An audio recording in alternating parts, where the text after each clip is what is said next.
Geek Therapy Radio.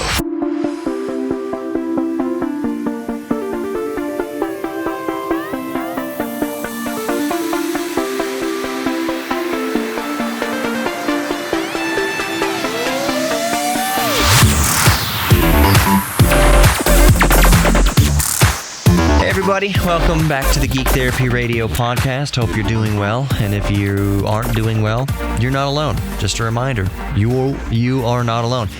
If you're not doing well, feel free to email me, geektherapy@iheartmedia.com, or say something on Facebook or Twitter, just Geek Therapy Radio anywhere.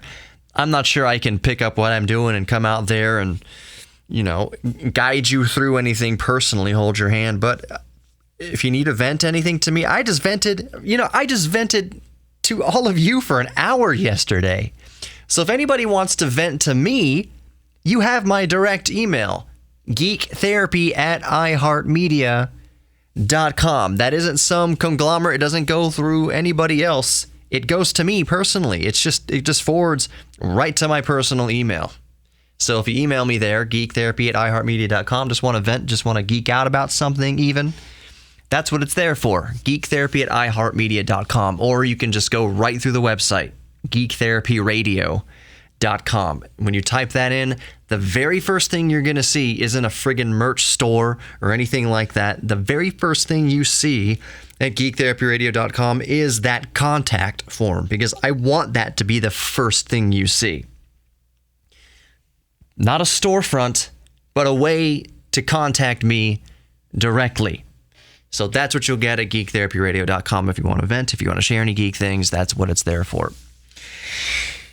It's the very least I can do, especially after yesterday's podcast. Every once in a while, I punctuate these shows. I would say once every few months or so, I do a venting podcast where I just get some things off my chest. So thank you very much for putting up with that.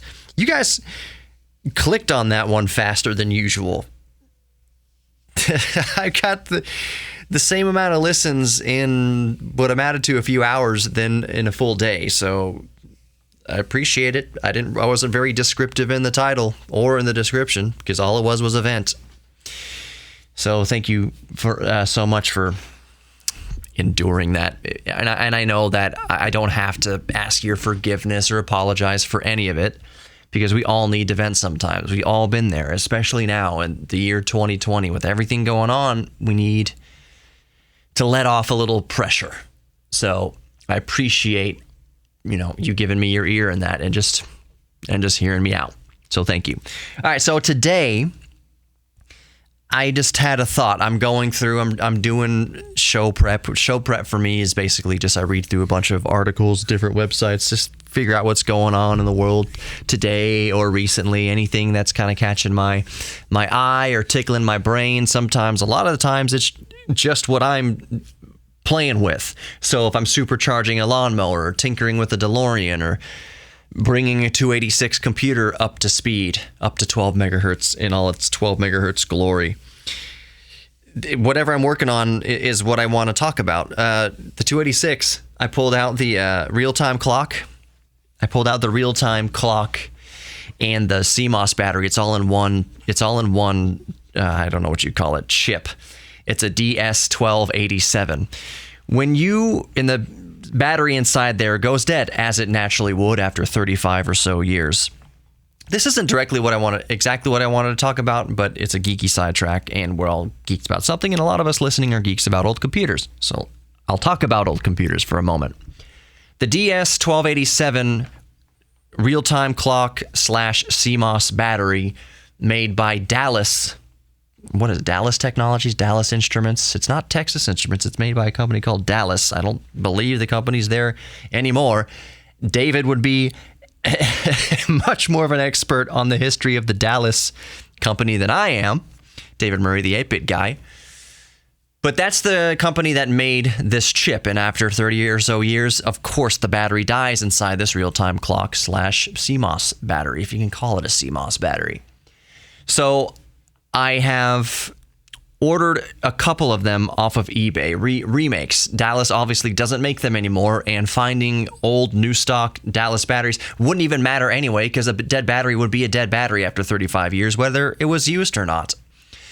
So I've ordered a couple replacements. In my initial research about this chip, the DS1287, there have been some variants, and there is a way to, I hesitate to call it hack them, but you can take a knife and or a rotary tool and just kind of chip away at the housing in two distinct spots on the side of the chip. As you wear away the plastic or the epoxy housing of the chip, you can get to the two battery terminals, the leads to the battery, and you can basically solder on a 3-volt button cell or 3-volt anything and be on your way. Put the chip back into the system, and now you have operational 3 volts for your CMOS, for the BIOS, to save all the settings, for your BIOS, for your motherboard.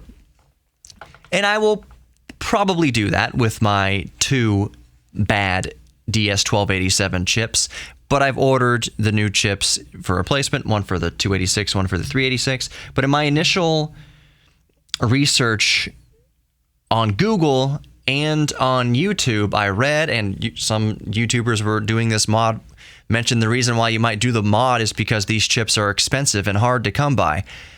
I don't know.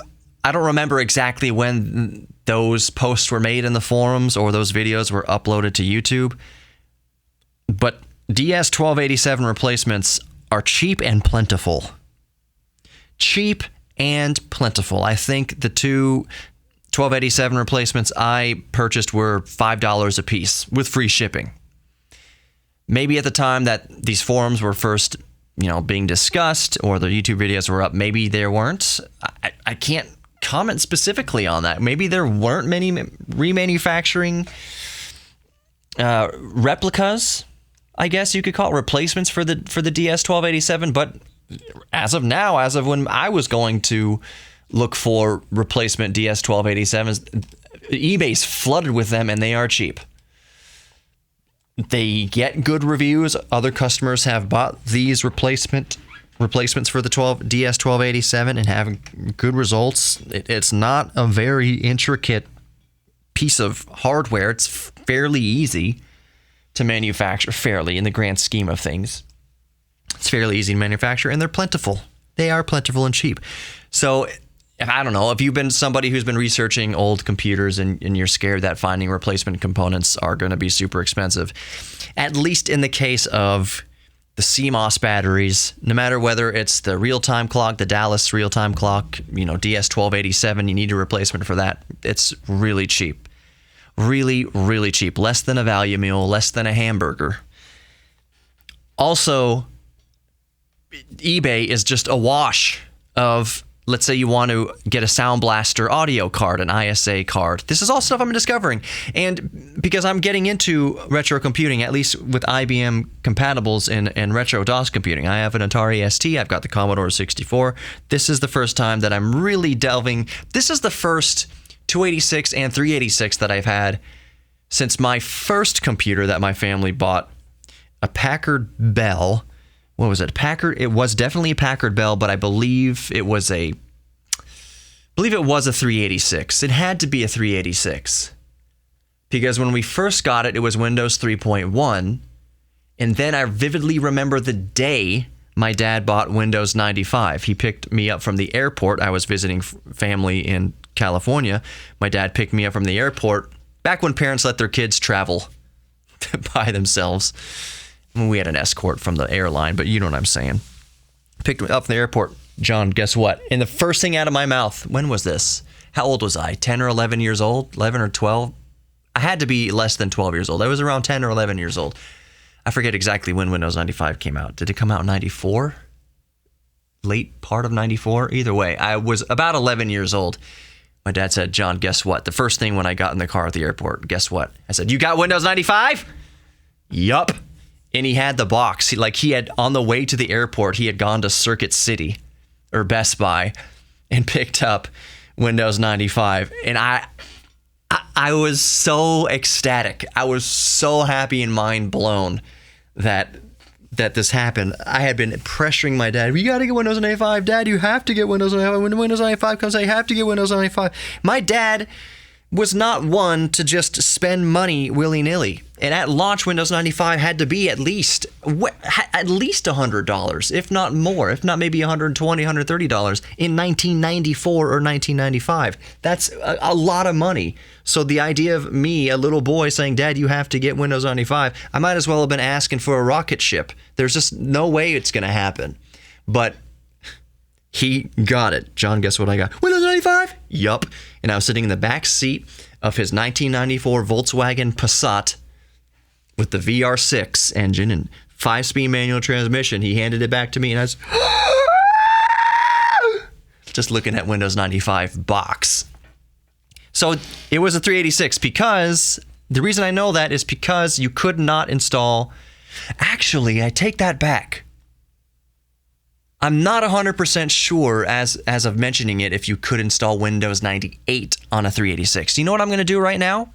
Because, as I often say on Geek Therapy Radio, Google exists, and I type it in, 386 Windows 98. I couldn't remember if Windows 98 could boot on a 386. I'm seeing Windows 98 on the 386. Will Windows 98 run on the 386? Windows 90 will run on an Intel 8038.6 if it has the 387 math coprocessor. Okay, so Windows 98 will run on the 386 if you have the 387 math coprocessor. Cool. Good to know. We never got Windows 98 on that machine. I remember that Packard Bell 386 being a struggle to run even Windows 95. Not impossible. I don't want to go. I will go down the rabbit trail of Prodigy dial-up internet, and searching for Super Nintendo codes on Prodigy internet. NBA Jam codes, half-court dunk, full-court dunk. Boom shakalaka! He's on fire! Looking up those codes for also for Street Fighter, down or up LYB. No, that's how my buttons do. What is the oh gosh. No, that's right. Down R up LYB, right? I'm just doing this from memory. Street Fighter in a lot of Capcom games. Down R up LYB. It was the turbo code for the first Street Fighter, I believe. Down R up LYB. You know, it's a podcast. It's a freeform podcast. I'm going to type it in. Down, R, up. There it is. Down, R, up, LYB. You know what's crazy? And my wife, I guarantee you, would bring this up to me. Since I learn songs and learn lyrics to sing at church and everything like that, she'll tell me, you can remember a code for a Super Nintendo game after 30 years, but you can't memorize lyrics to one verse of a song. First of all, that down or up LYB is not something I have pulled out of my brain meat for years. But you do that code just like up, down, left, right, A, B, A, B, select, start. You do it so many times. It's not a memory. There is a lump of my brain. There is an entire lump. If you were to dissect my brain and sliver off a specific lump, that lump only exists permanently to hold down R up LYB. It's not a matter of memory. It's a physical part of my brain. There's probably, if you open up that little lump of my brain, you'll probably see cells forming the letters and symbols down, R, up, LYB. You'd see blood vessels making out those letters and shapes. Down or up LYB. It's not an issue of memorizing. It's locked in there forever. I could be on my deathbed at 170 years old if I live to be there. Any last words, John? What can you tell us? Down or up LYB. Beep.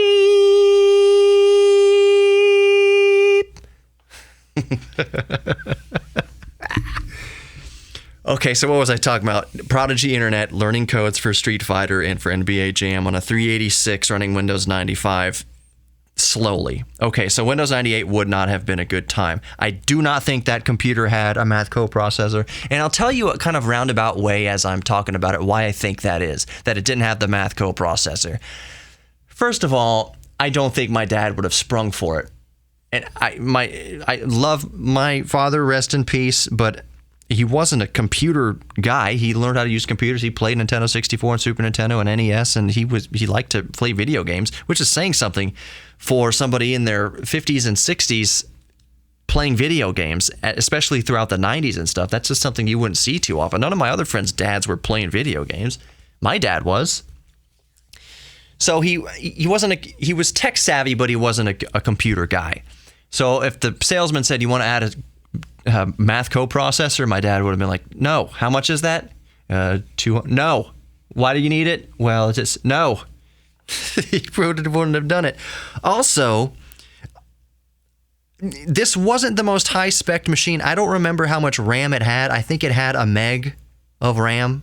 And the reason why I say I think it had a meg of RAM is because I vividly remember my friend Corbin saying, you have to come over to my house after school. I have 4 megabytes of RAM in my computer. My dad upgraded our computer to 4 megabytes of RAM. And we were just like, no freaking way. You're a liar. There aren't 4 megabytes of RAM in the world. There's no way you have 4 megabytes of RAM in your computer. Stop lying. So we went over to his house, and he booted up, and you boot up both computers. The first thing it does is the RAM check, and I'm watching that number climb in the top left-hand corner of the CRT, soaring past 640K, soaring past 1,224K, keep going up and up and up and up, and still ends at like 4,096, or what is the 4 meg equivalent? I forget right off the top of my head, but it's like 398 something or 402, whatever. It's 4 megs of RAM.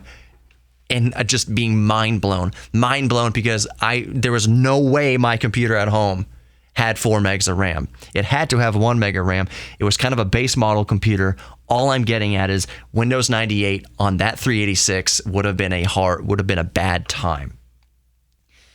Why the heck was I talking about 286 and 386? Oh, because of the battery, the Dallas real-time clock battery, CMOS battery. And that I ordered 2 of them. They are cheap. The replicas are cheap. Replacements are cheap. And even modifying existing DS1287 real-time clocks it's fairly easy process to do.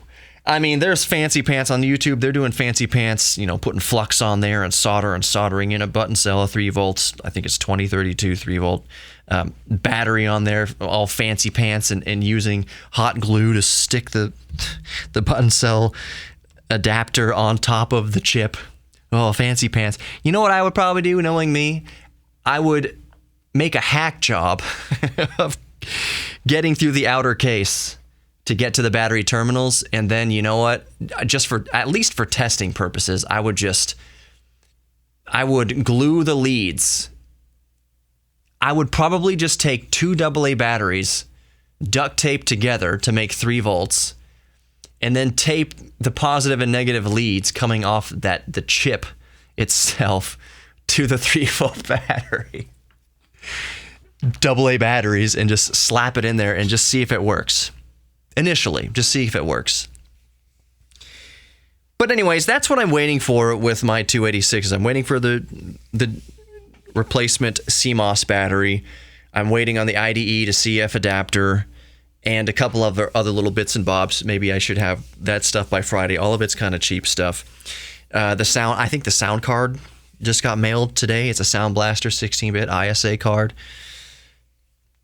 I've got a 1 meg video card, which baller status. 1990 1 megabyte video card. Absolute baller status. I've got that coming in. I believe is it AMD or ATI? Is it a Radeon? You know what? Let me look at it. Another thing, because I've got the podcast open right here, I can look at this stuff. Where's my eBay cart? Let's see. 8 items shipped. What video card did I get? I want to read the deets. Oh, so the real-time clock. Here we go. As long as I'm in my cart. Real-time clock chip, Symphony SL1287, same as Dallas DS1287. USA shipping, blah, blah, blah, should get here between Friday and Monday. Okay, so the video card I got, the ISA video card, is a Trident TVGA 8900D-R, 1 megabit or 1 megabyte 16-bit ISA video graphics card. So Trident. What company was that? What was the parent company? Was that it? Was Trident just its own company? Let me look at zoom in here on the chip. Come on. Let me zoom in. I can't see it. Let me lean forward a little bit. I'm sorry.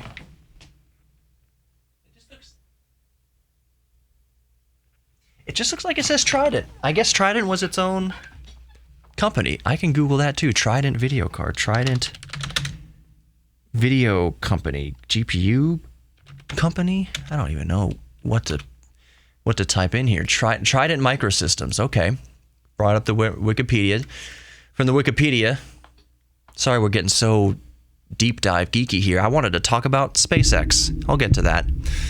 And the Star Hop, SN5 Star Hop, doing his little test the other day, which was awesome. Okay, Trident Microsystems was a fabless,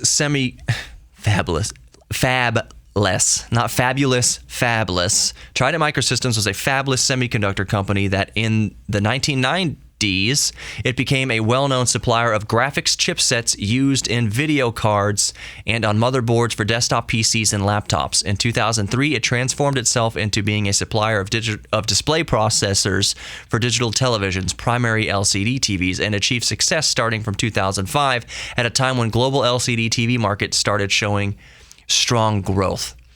It filed for bankruptcy protection in January 2012, and the delisting of its common stock from the NASDAQ stock market was announced shortly thereafter. So, defunct in 2012.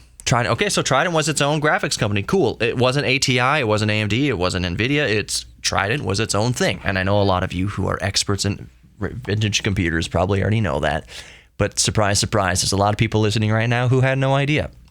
So that's why I'm repeating this information. Some people out there didn't know, and that's fine. That's why Geek Therapy Radio exists. We talk about things like this. So I've got that graphics card coming. Let's see what else is in the eBay cart here that I've got coming for the system. Anything of note. I've got an IDE extension cable. Yeah, that's fine. 4-pin Molex adapter. An actual PS2 keyboard in English from Compaq. As I mentioned in the other podcast, I picked one up from EPO here in Houston before even looking at it. $5 Compaq PS2 keyboard, but I swear it's in Italian or something like that. Here's the CF card adapter. Oh yeah, package of 5 1/4 floppy disk, 1.2 megabyte formatted. That's it. It's all on the way. The most important piece that I'm waiting for is this Saiba SDCF to IDE adapter card. That's the biggest. What my whole entire operation is contingent on restoring this 286 computer.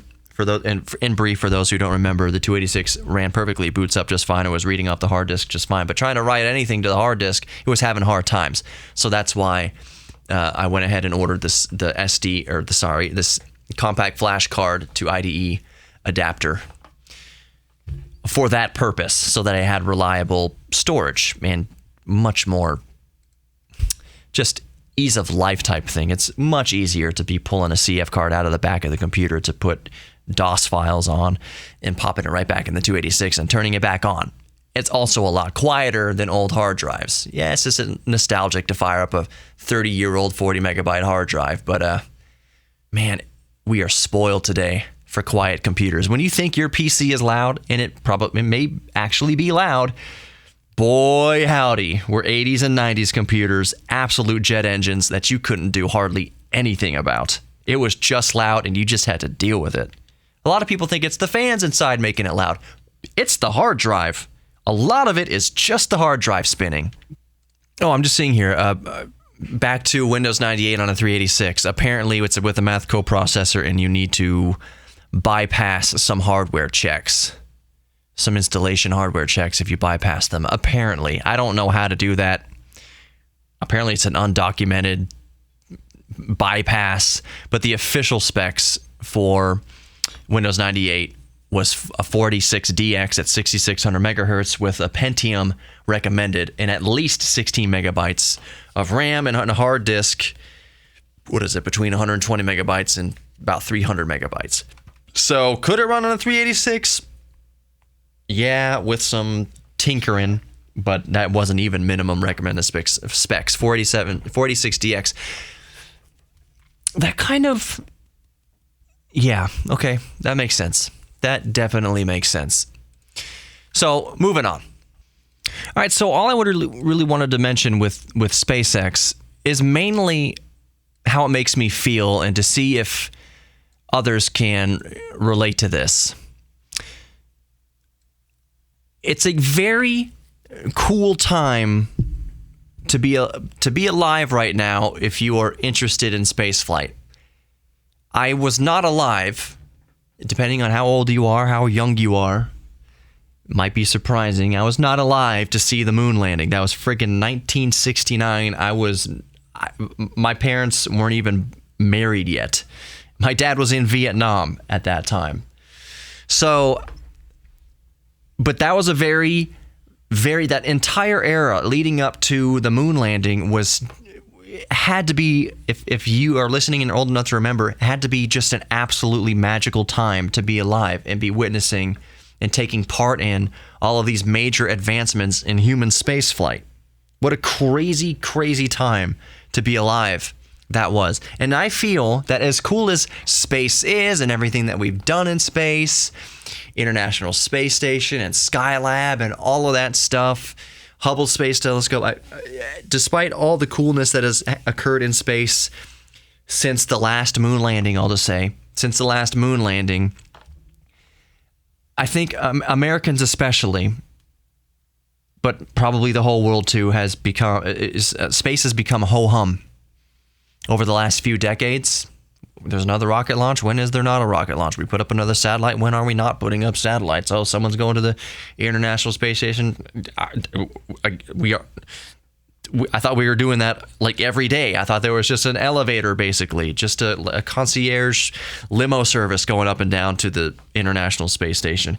Most Americans, and I again only speak for Americans because this is where I live, I don't think we paid attention to space day to day unless something blew up and people died. I don't think people cared much about space until the general public cared much about space until the Challenger explosion in 1986. I don't think people cared much about space until Columbia blew up in 2003. I believe it was February 2003. Anytime there was a disaster, Americans were interested in space. Really, they were interested in the disaster. I think overall, Americans were bored with space. We've been to the moon, did all sorts of cool stuff up there, but now even the last moon landings were ho-hum for Americans. Well, we've been to the moon several times. What's so great about this anymore? Been there, done that. Let's move on. Let's listen to our Styx records and try out this new LSD, and cocaine is becoming a thing. All these distractions to the American public. Sitcoms, all the sitcoms on TV, All in the Family and Golden Girls, and consume all the things. Make yourself happy. It's all about being happy. Prescription pills on the rise. I think we got distracted and disenchanted. I'm not going on a rant here. Just disenchanted with space. Space was boring.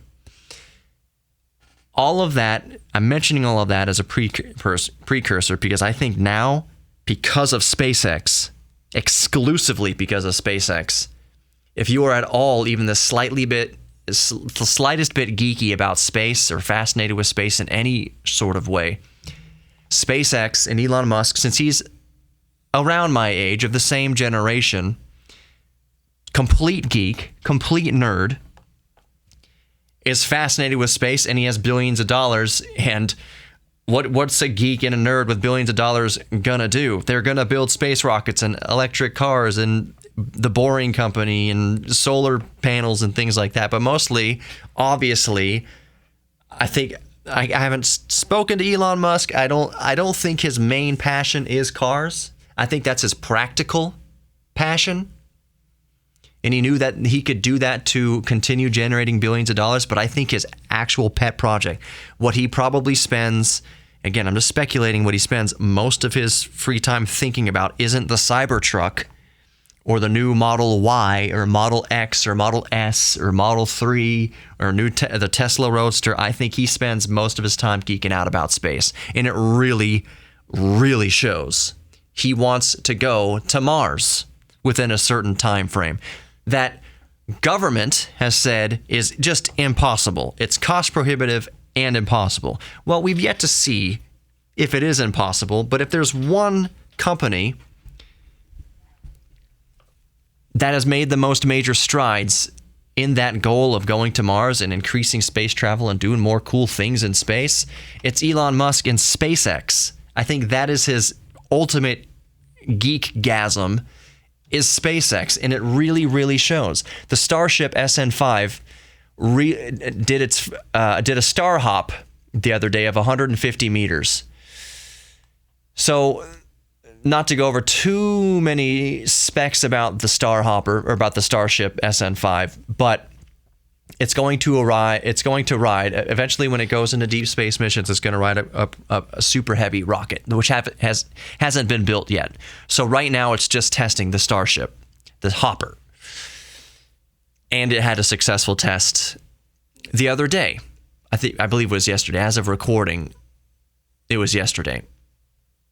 And Eric Berger, who's one of my favorite science and meteorological journalists, writes here on Ars Technica. Just the very first thing he writes in this article is, quote, "Just so we're clear about this, SpaceX built a Mars rocket out of rolls of steel in tents in South Texas in weeks."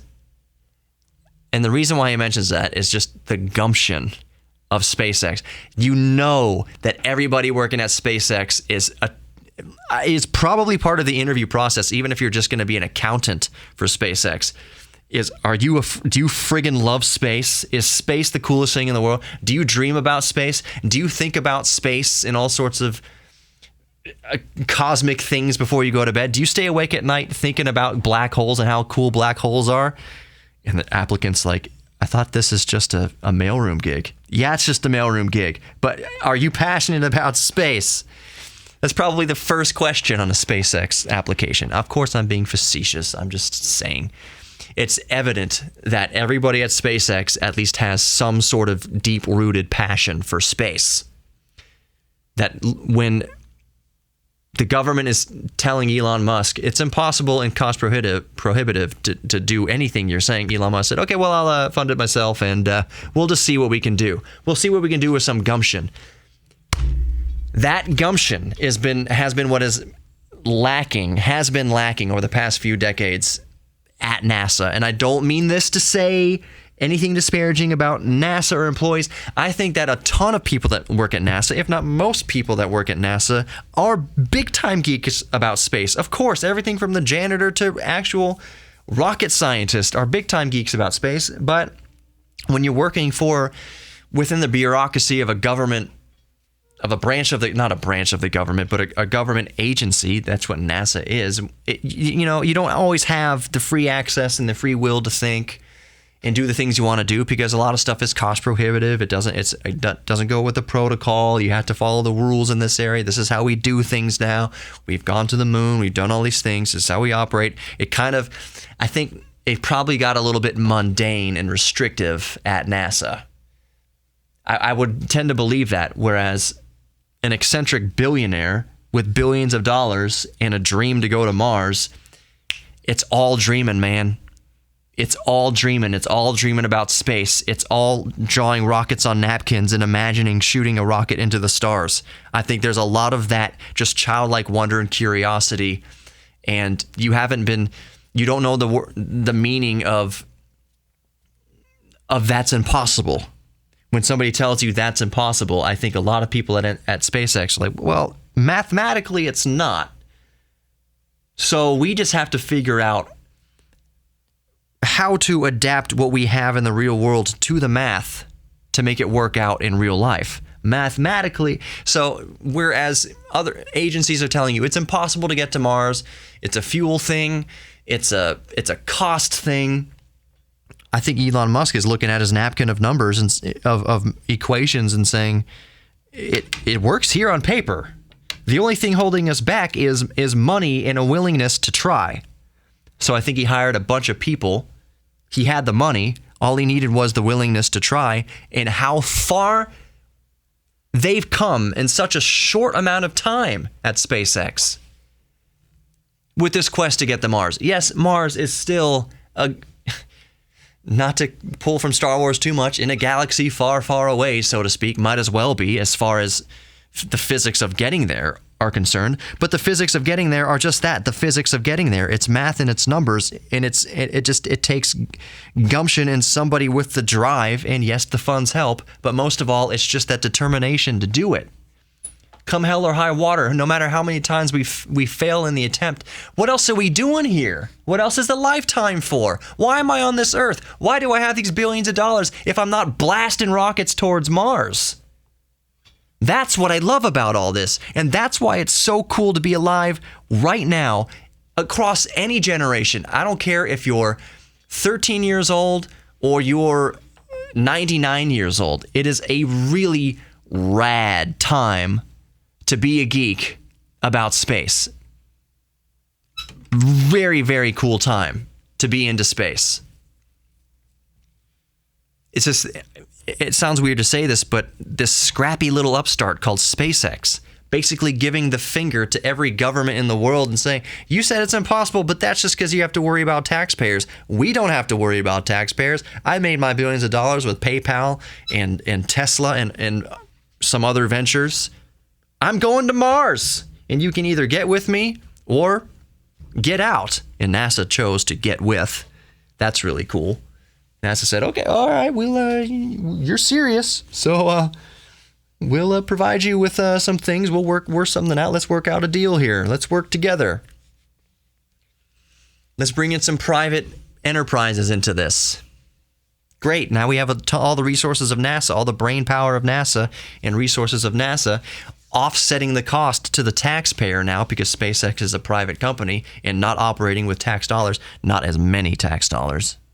Believe me, portion of your check is still going to NASA, but it's a tiny, tiny, tiny, tiny, teeny, tiny portion of what it used to be. Back in the 60s, how many, let's look it up to Google, and we're going to kind of end it with this discussion. How much tax, I'm just going to say money, went to NASA. I don't know how to type this into Google. So in 2019, $21.5 billion went to NASA. I'm going to pause it here. Because I'm going to look up what the percentage was in the 60s. Okay, so at its absolute maximum, NASA took up 3.52% of the federal budget. So 1964, 3.52% of the federal budget went to NASA, which makes sense because we were trying to go to the moon. You had all the Apollo and Gemini programs. 3.52% was the highest it's ever been of U.S. taxpayer money, the federal budget, going to NASA's endeavors. As of right now, right now in 2020, it's 0.48% of the federal budget goes to NASA. So we went to the moon at 3.52% of the entire. When we went to the moon, by 1969, it was 2.13% of the federal budget. By the time we went to the moon, and I would argue that the bulk of the federal budget, I take that back. Sorry. The most we ever spent of the federal budget was 1966. 4.41% of the federal budget went to NASA. 1966, 4.41% went to NASA. And that makes sense because we were just a couple years away from landing a man on the moon. So yeah, we were ramping up. The Cold War, we had to friggin' beat the Russians to the moon. That's a significant chunk of the federal budget going just towards getting to the moon. And most Americans were willing to spend that kind of money to do that. We had a pride. Let's go to the friggin' moon. Why? Because it's awesome. Also to beat the Russians, but because it's awesome. That spirit of exploration, that human spirit of exploration that caused the first explorer to dip his toe in the ocean and wonder, what's on the other side? Is there anything on the other side? I've heard that the water just falls off the edge of the earth. Well, I would like to go and see that for myself and explore. That same spirit that made us push away the fears of falling off the edge of the earth and to explore for the sake of exploring is why we went to the moon. Is it possible? And it was possible. We did it, and that's alive and well today at SpaceX, and I am thrilled about that. It's so cool week to week to see what SpaceX is doing. It's so cool. So I think that's going to wrap it up. We were all over the place on the podcast today. Thank you so much for listening. Please know, of course, that you are worthy of love, both giving and receiving love. You are also worthy of your own self-confidence and your own self-respect. You are not alone. If you want to vent to me, geektherapyradio.com, right there on the contact form. First thing you see. If you want to email me directly, I'm sitting here at work. I get the bing on Microsoft Outlook of an email, geektherapy@iheartmedia.com. geektherapy@iheartmedia.com. You just want to vent or talk about geeky things. My email's open to you. Thank you so much for listening. Be safe. Be safe. Be safe. And I'll talk to you tomorrow.